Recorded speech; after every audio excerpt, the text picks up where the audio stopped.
Balozi Liberata Mulamula, ni sasa hivi ni mheshimiwa mbunge, lakini ni waziri wa mambo ya nje na ushirikiano wa Afrika Mashariki mstaafu. Kwa hiyo nimejumuika hapa na wanafunzi na uongozi wa wanafunzi ambao wameandaa hili jambo leo katika kusherekea mwanamke wa shoka, lakini pia kuimarisha au kuhamasisha kwamba waongeze spidi, waongeze mwendo kuweza kufikia malengo ya moja ya mwanamke kujiongeza, ya mwanamke kuwekeza, ya mwanamke kuwa na mazingira mazuri ya afya, ya mwanamke kujiamini, lakini pia ya mwanamke anayethamini elimu, anayethamini utu, anayethamini uongozi. Manake mimi nimefarijika kuona wanafunzi wanaonyesha umahiri wa uongozi. Manake hapa nilipo mimi mwaliko niletewa na makamu wa rais wa hii ya wanafunzi, wanaita Dar es Salaam Daruso, ambayo ni shirikisho la wanafunzi wa chuo kikuu. Mara nyingi unakuta viongozi wa Daruso, mimi nilikuwa hapa miaka mingi iliyopita, viongozi wa Daruso walikuwa wanaume kila wakati. Sasa nimefarijika kwamba sasa angalau wametambua uwezo wa mwanamke katika uongozi. Na katika kipindi hiki tunahitaji sana kuongelea zaidi kuhusu uongozi. Kwamba uongozi au kuwepo na uongozi bila kumshirikisha mwanamke unakuwa umeacha nusu ya jamii nzima.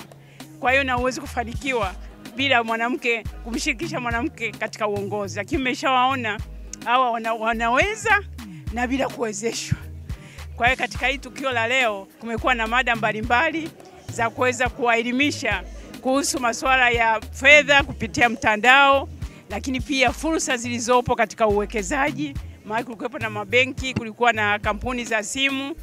Kwa kweli mimi nimefarijika kuona kwamba tukio hili lilikuwa la aina pekee yake, na mnavyojua kwamba mwezi huu ni mwezi wa mwanamke, ni mwezi wa kusherekea siku ya wanawake duniani. Kwa hiyo nimeshukuru kwamba hii imekuwa ni sehemu ya maadhimisho hayo ya kimataifa na kitaifa. Kwa hiyo mwisho naomba niwapongeze sana serikali ya wanafunzi wa Chuo Kikuu cha Dar es Salaam kwa kuweza kuthubutu na kufanikisha tukio hili la aina ya pekee, na kuweza kunishirikisha na mimi nikawa sehemu ya historia katika kumwezesha na kumuimarisha mwanamke katika uongozi. Asante sana. Ninaitwa Joyce Remen Munisi, nimetokea ofisi ya mshauri wa wanafunzi na niko hapa kwa niaba ya mshauri wa wanafunzi Ms. Paulina Mabuga, ambaye yeye amepata dharura kidogo. Kiukweli sisi ofisi ya mshauri wa wanafunzi tunahusika moja kwa moja kwenye ustawi wa wanafunzi wa Chuo Kikuu cha Dar es Salaam. Ndio tunayesimamia matukio yote kama yanayotokea wanafunzi wa Chuo Kikuu cha Dar es Salaam. Sisi ndio washauri wakuu, na kabla ya matukio makubwa kama haya huwa wanapita kwetu.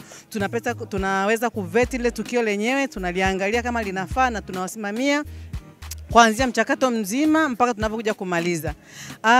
Kuhusu tukio la leo, ni tukio la kihistoria, linaitwa Ladies Connect. Limekuwa ni tukio zuri ambalo limekuwa na mafanikio makubwa kama mnavyoona. Mwitikio wa wanafunzi umekuwa ni mkubwa, tumejifunza mambo mengi. Wanafunzi walikuwa na wawezeshaji mbalimbali kama watu wanaoongelea afya ya akili, mkurugenzi wa dawati la jinsia na wanawake Dr. Lulu Mahai, lakini pia tulikuwa na mwakilishi kutoka kitengo cha unasihi ambaye amefundisha wanafunzi wetu juu ya afya ya akili, ambayo imekuwa ni changamoto kubwa sana kwa wanafunzi wa kizazi hiki. Lakini pia tulikuwa na watu wa financial management ambao wameweza pia empower wanafunzi wetu kuhusu swala zima la namna ya kumanage pesa wanazopata, ikiwa ni pamoja na masuala ya boom lile wanalopata, namna ya kulitumia, kwa sababu tumeona kuna mwitikio mkubwa sana na wimbi kubwa la masuala ya betting. Wanafunzi wakipata pesa wanakosa namna ya kuzitumia. Lakini kwa tukio la leo wanafunzi wameweza kuwa wamefundishwa namna ya kumanage pesa wanazozipata na mambo kama hayo. Asante. Na ndiye makamu wa rais wa serikali ya wanafunzi Chuo Kikuu cha Dar es Salaam. Leo tulikuwa na tukio ya Ladies Connect 2025 mwanamke wa shoka. Zidisha spidi. hiyo tukio mgeni rasmi alikuwa ni Mheshimiwa Balozi Liberata Mulamula ambaye alifika na kweli tukio ikaenda vizuri. Tumejifunza kuhusu mada mbalimbali na fursa mbalimbali tulizozipata, lakini pia tulikuwa tuna kipengele cha ugawaji wa tuzo. Tumefurahi sana na kwa upekee sana tunamshukuru mgeni wetu rasmi, mama yetu mpendwa, Mheshimiwa Balozi Liberata Mulamula kwa jumuika nasi. Tunamshukuru sana na tunampongeza kwa dhati kwa mambo ambayo anaifanya kwa ajili ya jamii yetu na nchi yetu. Asanteni sana. Tukio limefanikiwa, lakini pamoja na wageni wote tuliowaalika, tunawashukuru sana washiriki wote ambao pia ni wanafunzi wa Chuo Kikuu cha Dar es Salaam. Asanteni sana.